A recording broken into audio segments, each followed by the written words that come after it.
Erika Arcuri y Cristian Ricci de Amacerre Arquitectos. ¿Qué tal? Buenas tardes. Buenas tardes.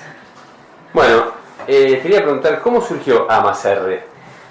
Bueno, Amacerre es un estudio de arquitectura que se fundó hace 15 años. Bueno, en ese momento empezamos como a brindar servicios de proyecto y dirección. Nuestro fin era ahondar e ir al detalle en cuanto a lo proyectual. Entonces, al hacerlo cada vez más minucioso y más pretencioso, nos dimos cuenta de que para lograr esos estándares de calidad, con los años, lo más conveniente sería construir nosotros las casas. Así es como también abrimos como armamos nuestros equipos de trabajo y abrimos como brindamos este nuevo servicio de construcción también de obra. Trabajan bajo metodologías BIM, ¿verdad? Sí. ¿Y cómo se traduce eso en el día a día profesional? Sí, en realidad antes de abordar puntualmente eso, porque como decía Erika, en la búsqueda que nosotros teníamos de mejorar nuestros estándares de calidad y esa eficiencia y eso ser tan meticulosos en todo lo que es el diseño y el proyecto, nosotros estamos en una búsqueda de no alcanzaba con solo diseñar un edificio o una casa o lo que sea un proyecto de arquitectura solo desde el exterior. Había que tener un mayor nivel de abordaje del proyecto. Y ahí es donde empezamos a pensar o de querer meter dentro de los procesos de diseño lo que es todo el interiorismo. Sí, bueno, así es como... Y así, Eri, sí, fui a hacer un máster en Milán. Bueno, estuve allá haciendo un máster y perfeccionando un poco todo lo que era el interiorismo. Le quisimos dar un marco de seriedad y un marco académico como para tener las herramientas para afrontar ese área. Y bueno, eso hizo que nos diera un panorama y una visión más internacional a nivel no solo proyectual, sino también de metodología y de procedimiento. Entonces, con todas esas nuevas ideas, bueno, que decidimos darle un nuevo giro al estudio, y ahí fue cuando incorporamos estas nuevas metodologías. Escuchamos por primera vez acerca de estas nuevas metodologías. Algo que se llamaba Revit, algo que se llamaba BIM, y que me acuerdo cuando Erika estaba en Europa me decía, acá si no sabes eso en el futuro nadie va a poder trabajar, y es lo que se viene, tenemos que saberlo, y sinceramente nosotros ni siquiera hemos escuchado nada de eso. Eso fue aproximadamente como 7 años atrás. Entonces desde ese día, todavía con Erika en Europa haciendo ese máster de diseño en el Politécnico de Milano, que es una de las universidades más importantes a modo de diseño, y con todo ese concepto de Made in Italy, ¿no? Empezamos a investigar un poquito y estudiar qué significaba eso. Cuando él terminó su máster en Europa y vuelve a Buenos Aires con toda esa ilusión de implementar todo lo estudiado y lo aprendido, inmediatamente abrimos el departamento de interiorismo y por suerte pudimos implementarlo en todos los proyectos que estaban en ejecución en ese entonces. Así que desde ese día que todos nuestros proyectos ya vienen por default con un servicio de interiorismo, con esa idea de poder conformar en todo. Pensado desde un inicio, ¿no? Desde una fecha temprana. Claro, no es algo que se adosa al proyecto, sino que se piensa con el proyecto. Y a ese desafío que nos planteamos, desde un proyecto con interiorismo del día cero, entraba esta nueva palabrita que era BIM, que era mucho más fuerte que una simple palabra o una herramienta como estamos acostumbrados nosotros a usar AutoCAD o Revit, sino que era un concepto. Era una nueva manera de pensar, era una nueva manera de definir el rol profesional. Entonces estuvimos en una etapa muy fuerte de estudio y luego del estudio viene la implementación, y ahí es donde viene la parte más desafiante de todo esto. Que sinceramente cuando nos abordamos a este mundo, entendimos que eso era lo que nosotros necesitamos para alcanzar el nivel de eficiencia que estábamos buscando. Que la fuimos a buscar a Milán con el proyecto para ser mejores proyectistas, pero en el medio hay un montón de metodologías y de puestas en escena que merecían su análisis. Esta metodología nos enfrenta a esos. Entonces, en ese momento nos empezamos a preguntar, esto es como puntualmente BIM, ¿qué es BIM primero, no? El BIM es un concepto que ordena a personas, procesos y herramientas en un ambiente sinérgico colaborativo a partir de procesos, protocolos, manuales y templates. Entonces, ¿qué significa todo esto en nuestro día a día profesional? Que es un poco a lo que preguntabas vos. Básicamente, esto nos hace repensar cuáles son los roles profesionales dentro de una empresa. No solo los roles profesionales, cuáles son los procesos que tenemos que tener en cada instancia para poder llevar a cabo esta metodología.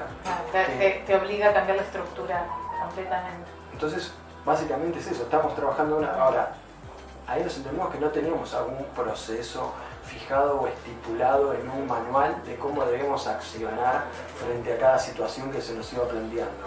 Entonces nos ayudó a hacer como una mirada a nuestro interior muy fuerte, muy crítica, para poder entender todo lo que estamos haciendo mal, ponerlo bajo una norma, arreglarlo, establecer cuáles son los procesos y protocolos que nosotros teníamos que llevar adelante y ahí redefinir toda nuestra manera de trabajar.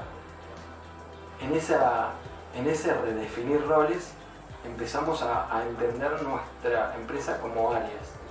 Teníamos un área de proyecto con interiorismo que debía que tener determinada inteligencia. Esta metodología BIM, trabajándola desde Revit, te hace trabajar bajo modelos paramétricos tridimensionales.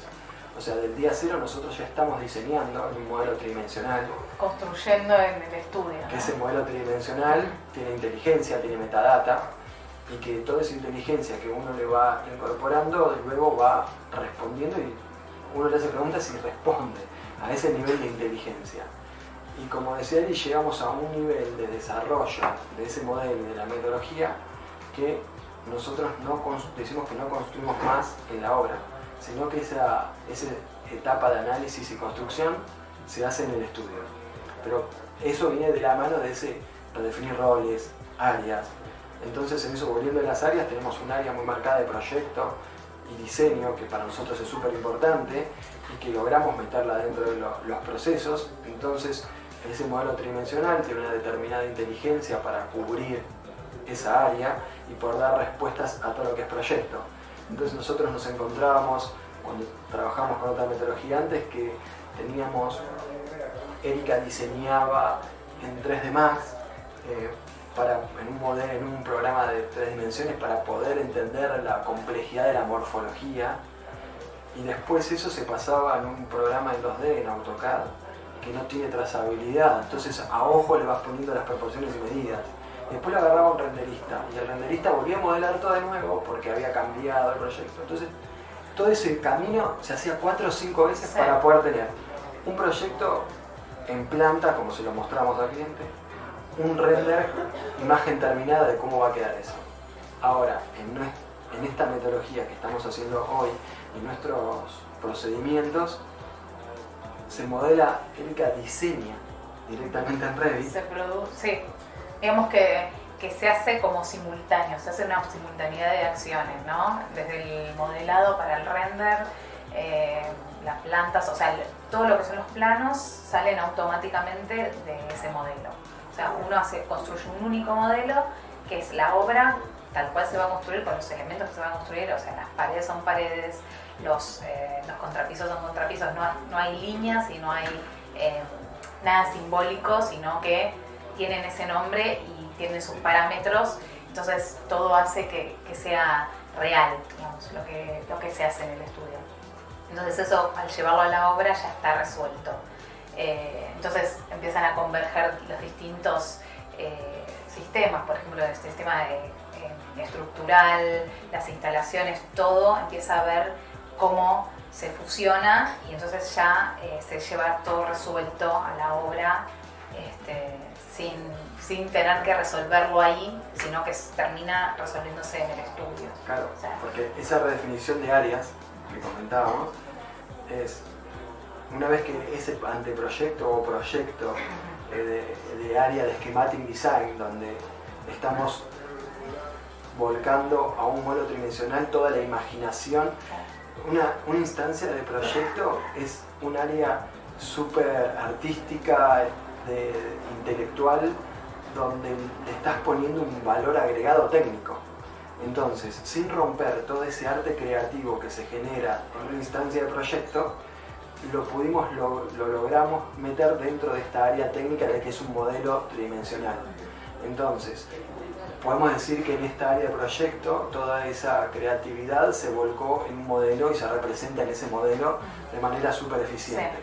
Obviamente que después tenemos también distintas herramientas para visualizarlo, que esas herramientas van entrando en distintas instancias más avanzadas también, pero bueno, ahora incorporamos una metodología que es de realidad virtual, que te pones los anteojos y te metes dentro del modelo. Uno puede visualizar tal cual el espacio. Entonces, claro, los clientes ya no se tienen que imaginar cómo va a ser espacialmente. Están caminando en el espacio real, viendo sus dimensiones. Pero siempre la gran duda es, ¿y este espacio mide lo que tiene que medir? ¿Me va a servir? ¿O necesito más amplitud? Bueno, uno lo puede vivir. Esto te permite que vivas el espacio y que tomes decisiones, como decimos nosotros, que tomes decisiones del futuro en un tiempo presente. Todo queda plasmado ahí. ¿Cómo hacen para estar alineados en todos los sectores de la empresa? Qué buena pregunta. Ese es el desafío en realidad. Como decía Eri al principio, nosotros arrancamos con un estudio de arquitectura, que ese estudio de arquitectura se convirtió en una pequeña empresa constructora en un segmento de viviendas de lujo en countries, donde luego empezamos a hacer también edificios de propiedad horizontal con una escala un poco más grande, y nos asociamos también juntamos unos socios y por ahí una desarrolladora inmobiliaria, y después se hizo una empresa constructora para hacer esos edificios. Entonces como que empezamos a generar una vinculación con la obra muy interesante y muy estrecha. Eso es lo que nos permitía tener conocimiento real de que todo lo que nosotros producimos en el estudio realmente es ejecutivo y se puede construir. A eso hago referencia a que esa interacción estrecha con la obra nos dio determinados skills que nos permiten tomar resoluciones de cómo tenemos que establecer nuestros procesos pensando en cuáles son las demandas que tenemos a resolver. Y ahí es donde en esa reestructuración de roles y áreas aparece que una vez que está terminada esta instancia de schematic design y un proyecto, pasamos a una instancia de que esto no existía antes, que es modelo. Tenemos que construir un modelo tridimensional, que esto se tiene que construir. Y esto se tiene que hacer realmente bajo protocolo, que acá cabe aclarar que nosotros logramos certificar nuestros procesos bajo normas ISO 19650, que eso estipula cuáles son los procesos y protocolos que tiene que tener un modelo para que sea BIM.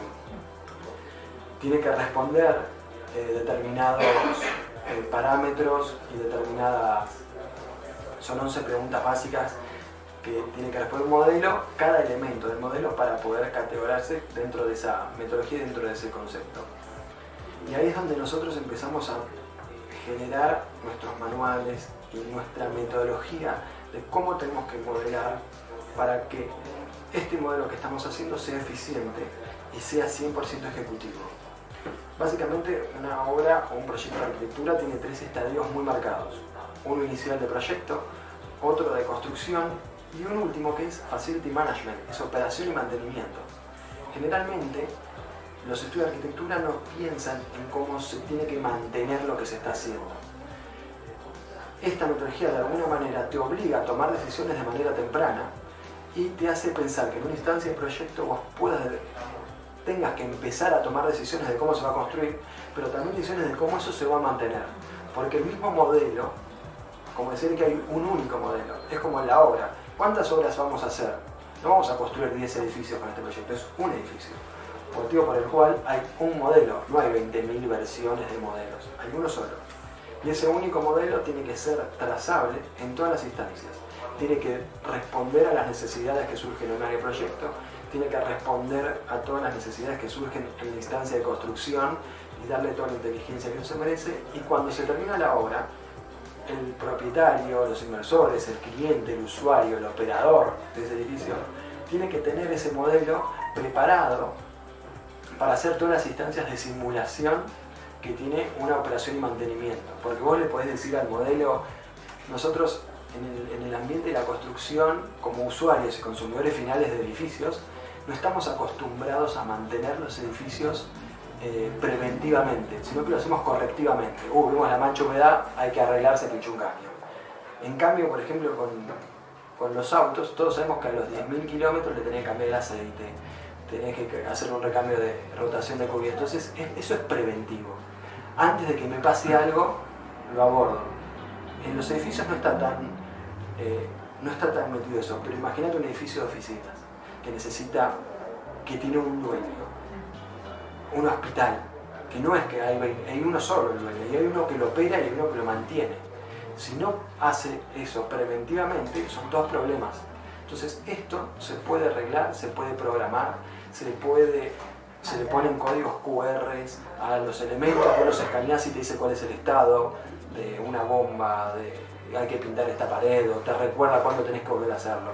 Entonces es muy importante que este modelo pueda ser trazable en todas las instancias y que cada uno en esa instancia le va poniendo inteligencia para que la instancia siguiente mantenga la trazabilidad y continúe poniendo inteligencia alrededor de la vida útil. Básicamente, para que todo esto funcione, lo principal es tener bien definido un protocolo, bien definido un manual, y hay algo que es muy importante, que es comunicación. De qué manera nos comunicamos e interactuamos entre las áreas. Algo que nos pasó muy interesante a nosotros es que los arquitectos hacemos documentaciones para arquitectos. Y en realidad, que un plano que hacemos nosotros, al que le llegues al usuario final, ¿y quién es el usuario final? El albañil. Por ende podemos decir que el plano que hacemos termina en un balde y una cuchara. Entonces esa manera de pensar nos hizo decir, nosotros estamos documentando, como arquitectos hablando, ¿no? Personalizando nosotros, ¿no? Estamos documentando de la misma manera que se hacía hace 60 años. ¿Y cómo se dibujaba hace 60 años? A mano. Entonces los planos nuestros tienen una información impresionante. ¿Por qué? Y porque antes el arquitecto dibujaba una vez y ahí metía todo, porque si no, no terminaba nunca. Bueno, heredamos esa metodología de documentar y así se sigue siendo al día de hoy. Entonces nosotros nos permitimos llamarnos a la reflexión y repensar cómo se tiene que documentar. Y sumado a eso, que nosotros tenemos un modelo tridimensional, como te decía, paramétrico, que tiene metadata, que tiene inteligencia, que en esa inteligencia salen cómputos y son cómputos súper eficientes y demás, ¿cómo administramos toda esa información? Porque antes no la teníamos tampoco. Entonces nos hizo repensar nuestras documentaciones y empezar también a hacer una documentación que sea un despiece de la obra que se tiene que construir para darle más herramientas a lo que es la obra. El gran desafío que se planteaba es decir, listo, construimos un modelo súper ejecutivo, hicimos una réplica de lo que se va a construir, tiene toda la inteligencia como tiene que estar, está modelado bajo protocolo, redefinimos una documentación con nuestra metodología, la ejecutamos. Ahora, ¿cómo esto va a la obra? Que es el lugar donde tiene que estar. ¿Cómo le damos las herramientas al jefe de obra, que es el que está todos los días ahí, para que la inteligencia que construimos acá se replique allá? Porque no puede construir con un modelo. El modelo le sirve para visualizarlo y que todo el mundo no se tenga que imaginar cómo va a ser, sino vean cómo va a ser. Pero ahora necesito un plano con replanteos para dónde ubico la pared. Muy lindo todo el modelo. Entonces ahí vino todo ese desafío, que todo ese desafío fue sumado también de inteligencia, de sistemas de comunicación, porque cuando uno va a cuál es el valor de las palabras, ¿qué significa comunicación? Comunicación significa poner en común, es compartir lo que estamos haciendo con todos. Eso es comunicar. Entonces la documentación es una manera de comunicar. Entonces yo siempre lo que decimos es comunicar con una documentación significa que nuestra documentación tiene que hablar por sí misma. Si yo tengo que explicar lo que esto dice, no es tan eficiente. En esa búsqueda construimos cuál es el mecanismo para todo lo que viene acá se termine estando en obra. Y lo más también la comunicación entre nosotros, ¿no? Eso también tiene sus protocolos, tanto entre nosotros como con los directores de obra.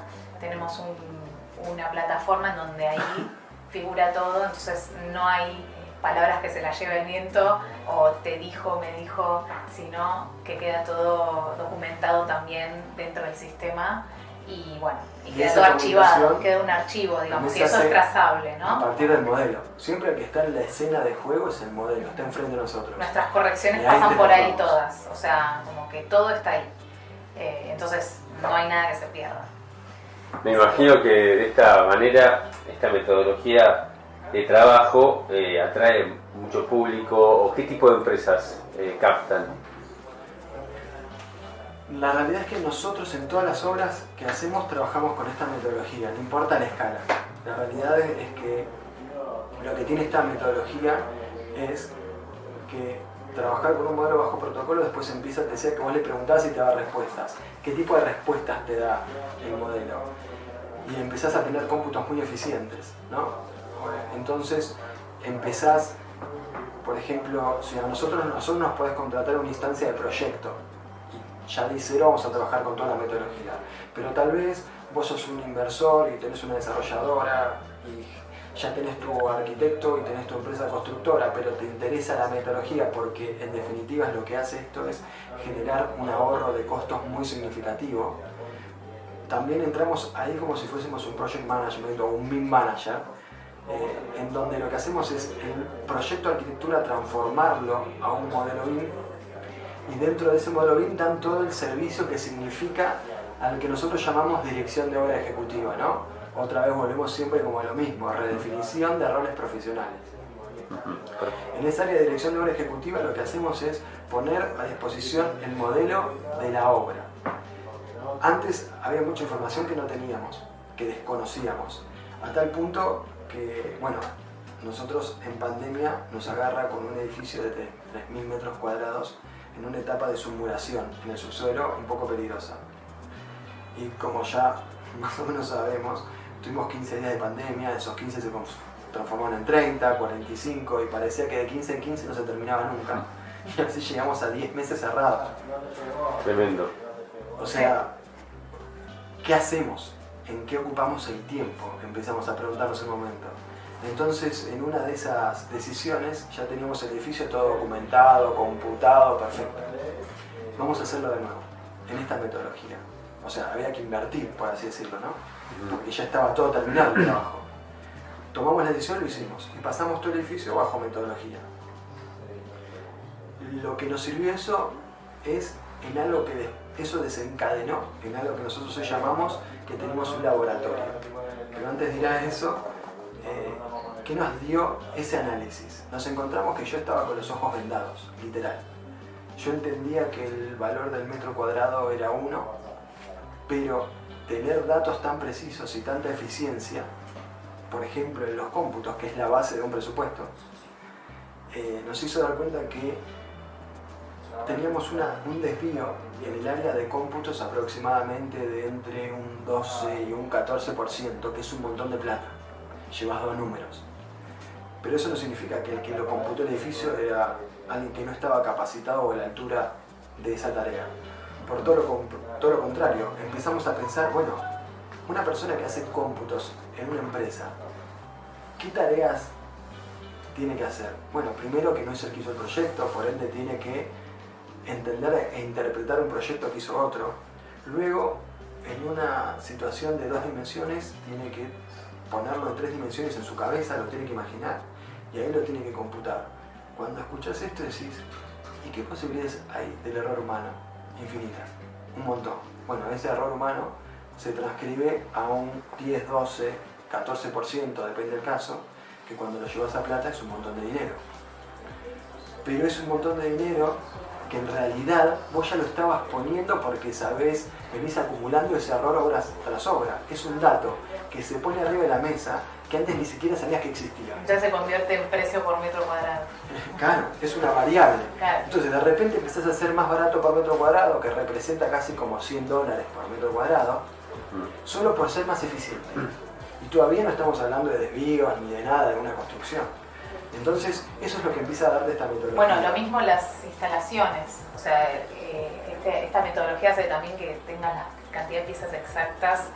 Algo que antes se lo dejabas por ahí al plomero, a la persona que iba a hacer la tarea, y se calculaba redondeando. Ahora tenés exactamente la cantidad de codos, de uniones. Pasa que antes de eso modelás las instalaciones. Claro, porque se las modelan. modelan. Pero no hay pérdidas. Claro, o sea, Sanitarias, eléctricas, aire acondicionado. se modela todo, está todo en el modelo 3D. Y no solo que se modelan, sino que ahí aparece otro rol que se llama BIM Coordinator, que se encarga de hacer la coordinación y de cómo conviven entre sí todas las ingenierías, ¿no? Entonces, ahí se hace un estudio de clashes y se ven cómo convive el aire acondicionado con la cloaca, con el agua, con el gas. Se reubican, cuando no hay más clashes, están listos para construir.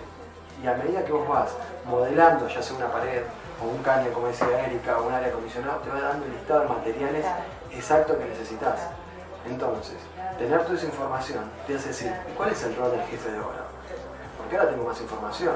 Antes los materiales de sanitarios los compraba el sanitarista, ahora los podemos comprar nosotros. Entonces, siempre que empezás a entender que cuando vos tenés información, sos el que domina y puede tomar decisiones más claras. Eso, sin duda, te convierte en un mejor profesional, te convierte en más eficiente, podés tomar decisiones a tiempo.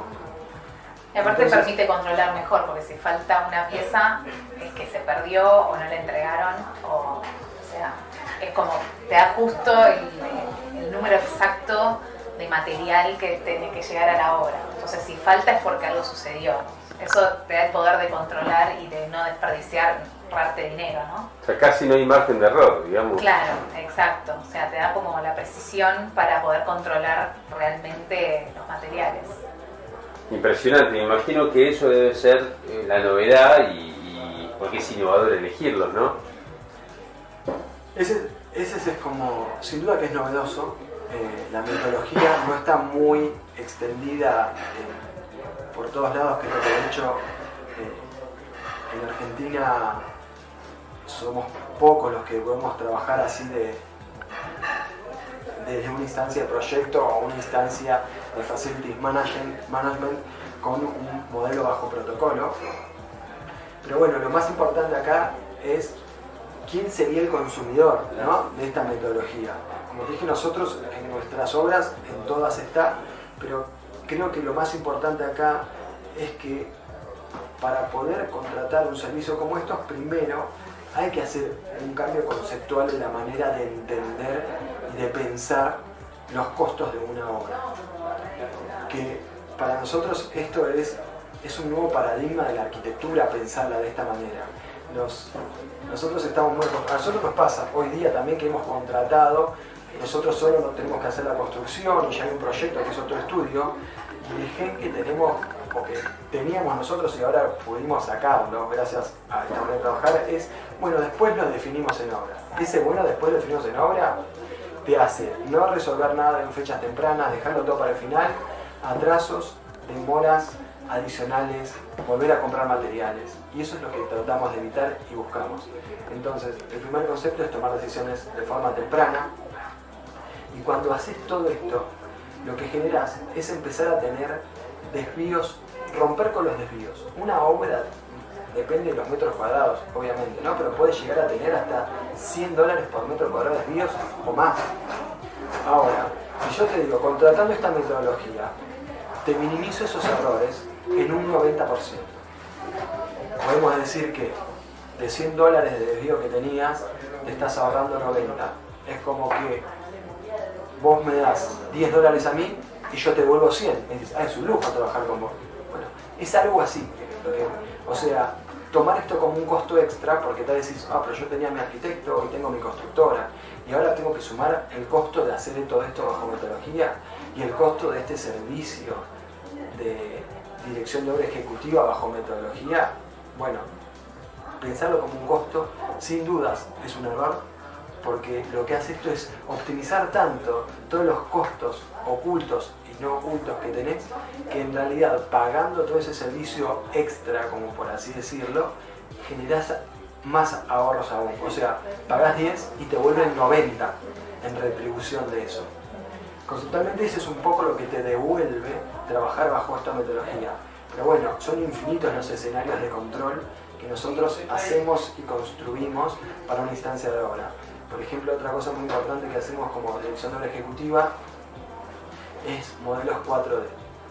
El modelo 4D es una simulación que básicamente es el modelo tridimensional más la cuarta dimensión sería el tiempo, o sea, más una programación de obra. Esa programación de obra puede venir ese Gantt de un project, de un Excel, sin importar. Nosotros tenemos una plataforma específica para trabajar eso y lo que sucede es una simulación de cómo se va a construir esa obra. Por eso es muy importante planificar y modelar bajo protocolo de la misma manera en que se va a construir. Por ejemplo, un edificio de 20 pisos, la columna, yo la modelo 20 pisos en un solo tramo. Alguien te muestra el modelo y dices, ah, qué buen modelo, es tridimensional, es paramétrico, tiene información. Claro, pero no está bajo protocolo, porque cuando vos construyas esa columna te va a aparecer en 20 pisos. Entonces, si yo simulo cómo se va a construir y no está bien modelado, claro, me aparece una columna a 20 pisos al mismo tiempo. Claro, o sea, no se va a llenar así. Yo la columna la construyo nivel por nivel. La certifico para pagar el avance de obra nivel por nivel. Por eso, esas 11 preguntas de cómo se construye, qué es un modelo BIM, bajo qué tiene que tener, qué cualidades y qué restricciones tiene que tener un modelo BIM para estar bajo protocolo, es cómo se documenta, cómo se construye, cómo se simula, cómo cambia, cómo lo controlo, cómo lo computo, cómo se mantiene, cómo lo simulo. Entonces, cada elemento que está puesto en el modelo responde a estas preguntas. Ahora, esto es para que haga un protocolo, porque si todo el tiempo te estás preguntando estas cosas, te volvés loco. Entonces, cada modelo que existe en el estudio tiene que estar exactamente, si no son 50 estudios distintos, en uno mismo. Entonces, ese protocolo es el que te ordena a establecer cuál es la metodología para poder llevar esto adelante de la misma manera en todos lados, que todos estemos viendo lo mismo. Y esto es lo más importante, que todos estemos viendo lo mismo en tiempo real. Por eso trabajamos con un montón de plataformas, pero desde una nube, donde el jefe de obra está viendo lo mismo que vemos en el estudio al mismo tiempo y ve la actualización del modelo en tiempo real, y estamos con ese diálogo de comunicación también, siempre en esta nube está el modelo y todos ven a este único modelo, y el inversor o el cliente o la constructora también le compartimos en una nube el modelo donde lo pueden navegar todo el tiempo. Aparte de la realidad virtual, ¿no?, que habíamos dicho antes. Total, aparte de la realidad virtual, y los jefes de obra también tenemos códigos QR, donde vos pones en la obra el código QR, lo escanean y aparece el modelo. Entonces se puede ver el modelo de arquitectura con las instalaciones. Cada uno en su teléfono puede desde su casa ver. Hasta el plomero, si quiere ver, uy, se me mojó el plano. Escanea el código QR y tiene el modelo y los planos en su código QR. Entonces, el objetivo de esto es que todos los actores sociales que intervienen en la materialización del proyecto estén conectados a ese modelo todo el tiempo y sumándole inteligencia, tecnología. De hecho, a esto también, que algo importante que hacemos es paneles de control para gestionar el avance de la obra y poder ser eficientes en la puesta en escena. Escenarios de control para el llenado, escenarios de control para el día a día ejecutivo ahí, y eso que sea compartido y trazable a partir de una nube. Para hacer un cierre, ¿qué se le podría decir a la gente? ¿Cuáles serían los beneficios para poder contar con ustedes? Bien, en lo que tiene la realidad que nosotros nos seguimos deslumbrando en el día a día nuestro, es que en una instancia de proyecto tenés un alcance de visualización y definición impresionante que antes no podíamos verlo, ya sea que se vea como se vea, desde el modelo tridimensional en una compu, en la nube, o poniéndote los anteojos y viéndolo desde realidad virtual, viviendo el espacio, que ya eso sería sensorial más o menos porque te sentís en el lugar. Eso me parece algo que todavía nos seguimos sorprendiendo nosotros. Sí. Y aparte da la chance de poder darle todavía mucho más enfoque a lo que es el proyecto, porque nos deja el tiempo para eso. O sea, antes por ahí se perdía mucho tiempo documentando, haciendo planos, y hoy todo ese tiempo está destinado a resolver el proyecto, a ir hasta lo más minucioso. Sí, o sea, antes por ahí, no sé, después vemos dónde van los tomas, ¿no? Pero hoy podemos ver hasta la altura de un toma en el momento del proyecto, ¿no? La colocación de un zócalo. O sea, un zócalo, claro, el diseño sí, desde lo más chiquito. Es ir muy a fondo en la definición de los detalles. Es ir al detalle desde el comienzo. Antes eso se veía al final o en una hora muy avanzada, en un momento muy avanzado de la obra, pero bueno, hoy se puede decir que... Y en una instancia un poquito más avanzada de proyecto, también me sigo sorprendiendo de vernos trabajar como un equipo